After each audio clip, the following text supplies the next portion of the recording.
Hello viewers, welcome to filmi craft. நான் உங்கள் அருண். இந்த எபிசோடில் பிஜு மேனன் சுராஜுடைய நடிப்பில் ஒரு மலையாளம் ட்ராமாவாக நம்ம ஊர் தேட்டர்ஸ்லேயே இப்போ வெளியாக இருக்கிற நடன சம்பவம் படம் எப்படி இருக்குது அப்படின்னு தான் இங்கே நம்ம பார்க்க போகிறோம். முதல்ல இந்த விமர்சனம் பார்த்து முடிச்ச உன்னை பிடிச்சிருந்தேன்னா லைக் பண்ணுங்கள், ஷேர் பண்ணுங்கள், கமெண்ட் பண்ணுங்கள், மறக்காமல் நம்ம சேனலுக்கு கடைசியாக சப்ஸ்கிரைப் பண்ணுங்கள். இப்போ இந்த படத்துடைய கதை என்ன அப்படின்னு நம்ம லைட்டாக இங்கே நம்ம பார்த்துடலாம். படத்தில் ஒரு கேட்டட் கம்யூனிட்டி ஒன்று காமிக்கப்படுது. அங்கே தன்னுடைய குடும்பத்தோட அங்கே வாழ்ந்துக்கிட்டு இருக்க ஒரு ஆள் தான் நம்ம சுராஜ். இப்போ இவருடைய வீட்டுக்கு பக்கத்து வீட்டுக்கு நம்ம பிஜு மேனன் அவருடைய குடும்பத்தோட குடி வர்றாப்புல. அவர் கலகலன்னு பேசுகிற ஒரு ஆள் அப்படிங்கிறனால அங்கே இருக்கக்கூடிய பெண்கள் அப்படி இப்படின்னு எல்லாத்துக்குமே இவரை ரொம்ப பிடிச்சி போயிடுது. நம்மளால் கோகுலகிருஷ்ணன் மாதிரி எங்கே இருக்கிறாரோ அவரை சுற்றி ஒரு 5 பெண்கள் எப்பயும் நின்றுக்கிட்டே இருக்கிறாங்க. பத்தாவதுக்கு நம்மால் ஒரு மெரைன் இன்ஜினியர் வேறு, அதாவது ஒரு வருஷத்தில் பாதி மாதம் இங்கே இருக்காப்புல, பாதி மாதம் கப்பலில் இருப்பாப்புல. அதனால் இங்கே இருக்கும்போது அவருடைய ஒய்ஃப் ஒர்க்கிங் அப்படிங்கிறனால தன்னால் முடிஞ்ச அளவுக்கு ஹெல்ப் பண்ணுவோம் ஒய்ஃபுக்கு அப்படிங்கிற ஒரு குணாதிசயம் இருக்கக்கூடிய கதாபாத்திரம் அது. இப்போ எல்லா பெண்களும் அவர்கிட்ட வழியை வந்து பேசுகிறாங்க அப்படிங்கிறனாலேயே எல்லா பெண்களுடைய கணவர்களும் பயங்கர காண்டில் இருக்காங்க நம்ம பிஜு மேனன் மேலே. ஏண்டா இருறா, எங்களுக்கு நேரம் வரட்டும் வச்சுக்கிறோம் அப்படின்னு. இப்படி அங்கே இருக்கக்கூடிய மற்ற கணவன்மார்களுக்கே இவ்வளவு காண்டு நம்ம பிஜு மேனன் மேலே அப்படின்னா பக்கத்து வீட்டுக்காரராக இருக்கக்கூடிய நம்ம சுராஜுக்கு என்ன காண்டு இருக்கும் அப்படின்னு மட்டும் பார்த்துக்கோங்க. ஆனால் இந்த காண்டு எது வரைக்கும் போகுது அப்படிங்கிறது தான் இந்த படத்துடைய மொத்த கதையை. இந்த படத்தை பொறுத்தளவுக்கு மலையாள சினிமாக்கே உரித்தான சிம்பிள் ஸ்டோரி, செம்மையான எக்ஸிக்யூஷன் அப்படிங்கிற அதே ஃபார்முலாவை எடுத்துக்கிட்டு தான் இந்த படத்துடைய இயக்குனரான விஷ்ணு நாராயணும் சரி, ரைட்டரான ராஜேஷ் கோபிநாதனும் சரி களத்தில் இறங்கியிருக்காங்க. ஓரளவுக்கு ஜெயிச்சிட்டாங்க அப்படின்னு நான் சொல்லுவேன். மனைவியை ட்ரீட் பண்ணுற விதத்தில் வெவ்வேறு எதிர் துருவங்களாக இருக்கக்கூடிய 2 கதாநாயகர்களுடைய கதாபாத்திரம் சித்தரிக்கப்பட்ட விதம், ஒரு தருணத்தில் இவங்களுக்குள்ளேயே ஒரு குறிப்பிட்ட காரணத்துக்காக கிரியேட் ஆகக்கூடிய ஒரு கான்ஃப்ளிக்ட்.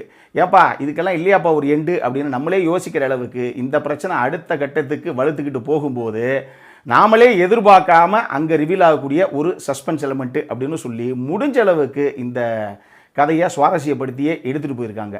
இந்த கதையில் இன்னொரு சூப்பரான மேட்ரு என்ன அப்படின்னா, பொதுவாக இந்த படம் மட்டும் இல்லை, நீங்கள் ஐயப்பனும் கோஷியும் எடுத்துக்கோங்க, டிரைவிங் லைசன்ஸ் எடுத்துக்கோங்க, இந்த படத்தை எடுத்துக்கோங்க, எல்லா படங்களுக்குமே 2 குறிப்பிட்ட அந்த கதாநாயகர்களுடைய கதாபாத்திரத்துக்குள்ள அந்த ஈகோ அப்படிங்கிற விஷயம் எப்படி பெருசாக ப்ளே பண்ணுது அப்படிங்கிற விஷயத்தை தான் பேசியிருப்பாங்களே ஒழிய, இந்த படத்துலலாம் எந்த ஒரு கேரக்டரையுமே இந்த 2 ஹீரோஸில் எங்க இவர் ரொம்ப நல்லவருங்க, இவர் ரொம்ப கெட்டவருங்க அப்படிங்கிற ஒரு போர்ட்ரேயல் பெருசாக கிடையாது. அதுதான் ஒரு மிகப்பெரிய பலம் இந்த படத்துக்கு. காரணம் என்னென்னா, சுராஜுடைய கேரக்டர் எடுத்துக்கங்க, இல்லை பிஜுமேனுடைய கேரக்டர் எடுத்துக்கங்க, இந்த 2 கேரக்டர்ஸுக்குமே இந்த சொசைட்டியில் இருக்குது. இந்த மாதிரி ஹஸ்பண்ட்ஸு இந்த 2 பேர் முகத்திலையுமே இருக்கிறாங்க.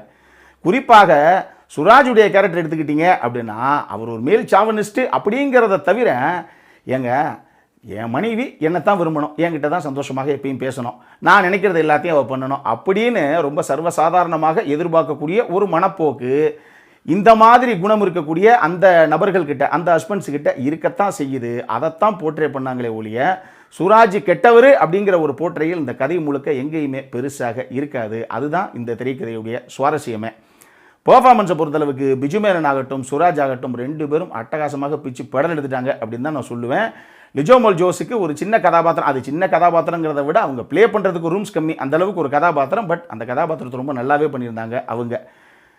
ஸ்ருதி ராமச்சந்திரனுடைய அந்த கேரக்டர் ஆகட்டும், ஜானி ஆண்டனியுடைய கேரக்டர் ஆகட்டும், சுதி கோப்பாவுடைய கேரக்டர் ஆகட்டும், இவங்க எல்லாருமே அவங்கவங்க எடுத்துக்கிட்டு அந்த கதாபாத்திரத்தை நேர்த்தியாகவே கொண்டு வந்தாங்க அப்படின்னு நம்ம சொல்லலாம். மனிஷ் மாதவனுடைய சினிமோட்டோகிராஃபி கலர்ஃபுல்லாக, விஷுவல்ஸ் எல்லாமே சூப்பராக வந்திருக்குது இந்த படத்துக்கு. அதே மாதிரி அன்கித் மேனனுடைய மியூசிக்கு, குறிப்பாக பேக்ரவுண்ட் ஸ்கோரிங் இந்த கதைக்கு மிகப்பெரிய பலம். டெஃபினட்டாக காட்சிகள் அடுத்த கட்டத்துக்கு பல இடங்கள் எடுத்துகிட்டு போகுது அப்படின்னு நம்ம சொல்லலாம்.